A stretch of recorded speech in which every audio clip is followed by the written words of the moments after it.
Let's set the scene. It's early 1945. The war in the Pacific is just this raging storm of fire and steel. And out of that storm, a single American F4U Corsair, one of the most feared planes in the sky, ditches into the ocean right off the coast of Japan. Now, for the Japanese engineers who pull this thing out of the water, this isn't just some prize, it's an intelligence goldmine.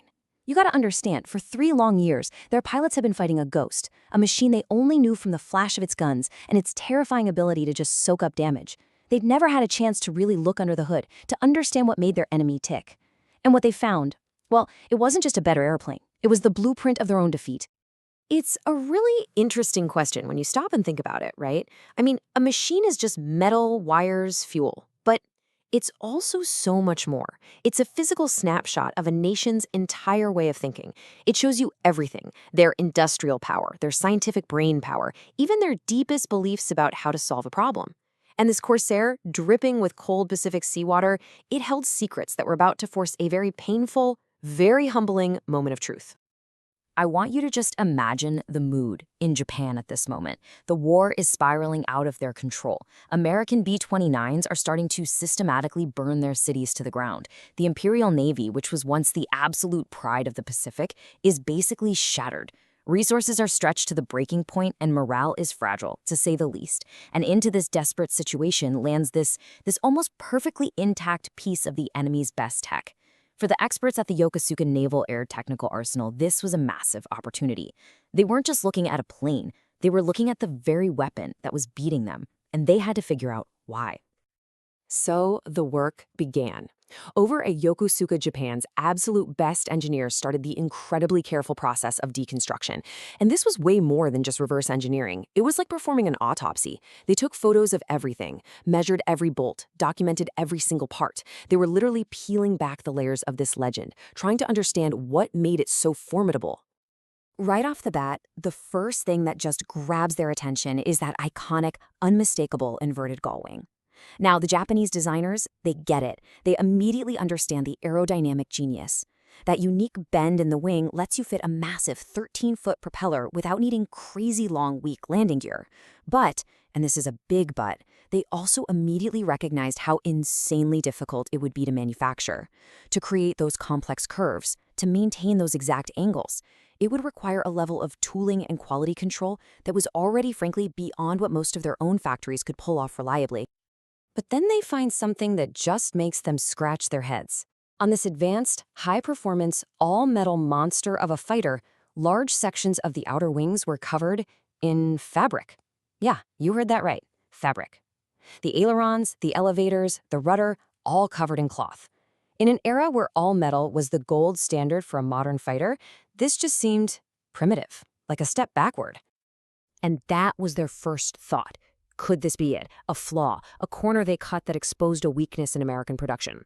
For just a moment, it must have felt like a little bit of validation. A confirmation of their own design philosophy, which always prioritized being lightweight above everything else. Maybe this mighty Corsair wasn't quite so mighty after all. But the reality was so much more humbling. As they looked closer, they realized this wasn't a flaw at all. It was a deliberate, incredibly smart design choice made way back in 1938. The American designers had figured out that on the outer parts of the wing, where the structural load is pretty minimal, you don't actually need stressed metal skin. By using specially treated fabric, they saved a ton of weight and this is the crucial part, they saved precious aluminum for the parts of the plane that really needed it. This showed an unbelievably mature engineering philosophy. It wasn't about using the best material everywhere. It was about using the right material in the right place. It was a level of resource management and optimization that a desperate, resource-starved Japan had long since lost. And that realization, that was just the warm-up act.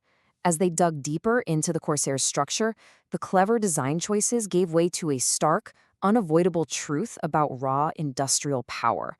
The real gap between them wasn't about clever ideas. It was in the very metal itself. This is the moment where the floor just drops out from under them.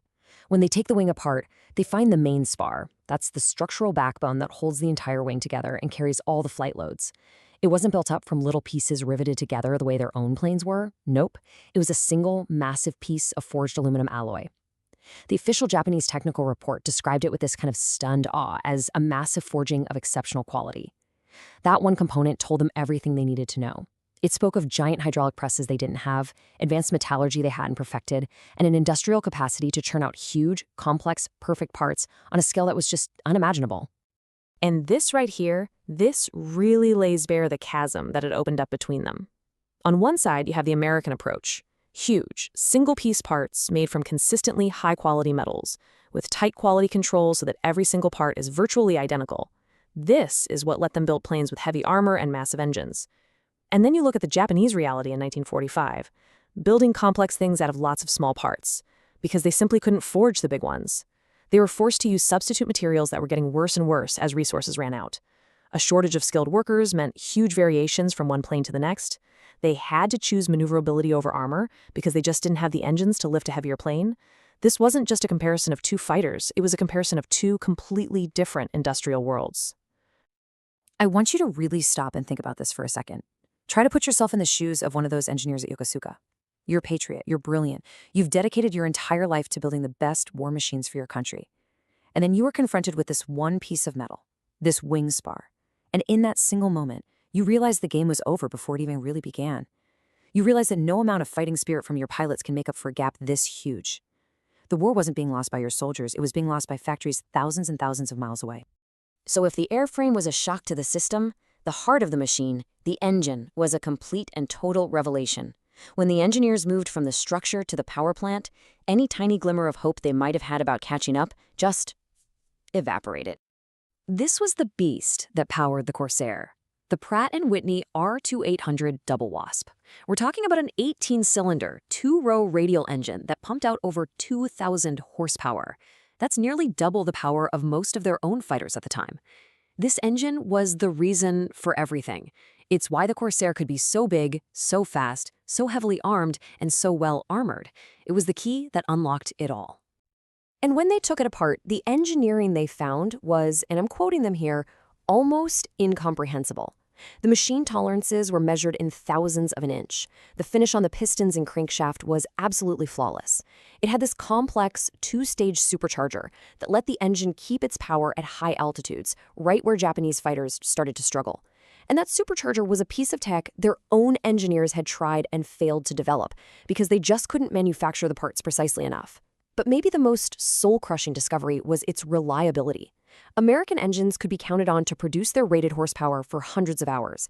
Japanese engines, even brand new ones, often struggled to reach their theoretical power and needed constant babysitting.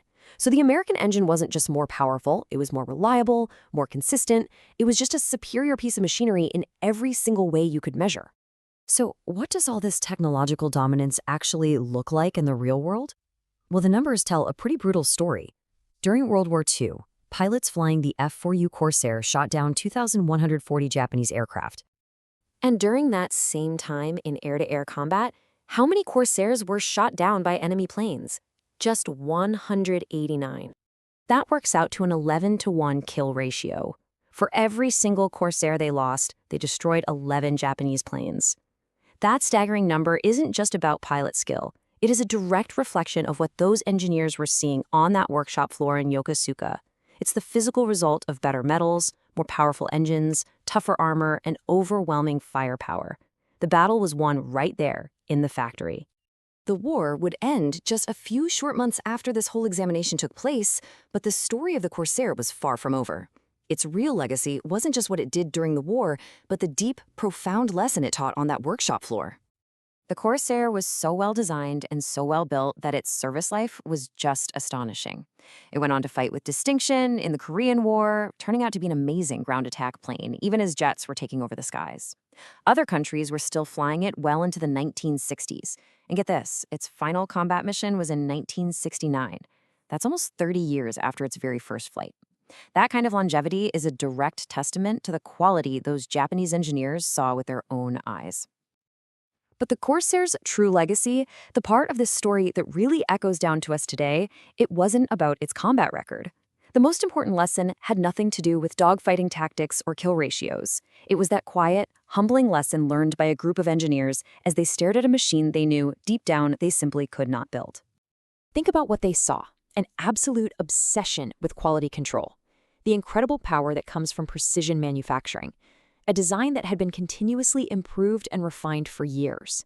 You see, these weren't just engineering principles, they were the seeds of an entirely new industrial philosophy. The very lessons learned from this humbling takedown of an enemy weapon would become central pillars of Japan's post-war industrial miracle. That relentless focus on quality and precision that would later define world-famous brands like Toyota and Sony, its roots are right here, in this moment of total defeat. And that, right there, is the ultimate irony of this whole story. It's the real payoff. This Corsair was a symbol of their complete technological defeat. It was hard proof of a gap they could not bridge. But in that proof, they didn't just find despair, they found a way forward. In the blueprint of the machine that beat them, they found the blueprint for their own reconstruction and, eventually, their future success. And that leaves us with a final, really challenging thought. The story of this captured Corsair shows us that sometimes the most painful truths are also the most valuable ones. It forces us to ask, could confronting our own weaknesses so completely, seeing the evidence of our failure laid out on a workshop floor, be the necessary first step not just to recovery, but to eventual mastery? It's a powerful lesson about humility, about learning, and about the totally unexpected ways that defeat can sometimes plant the seeds of victory.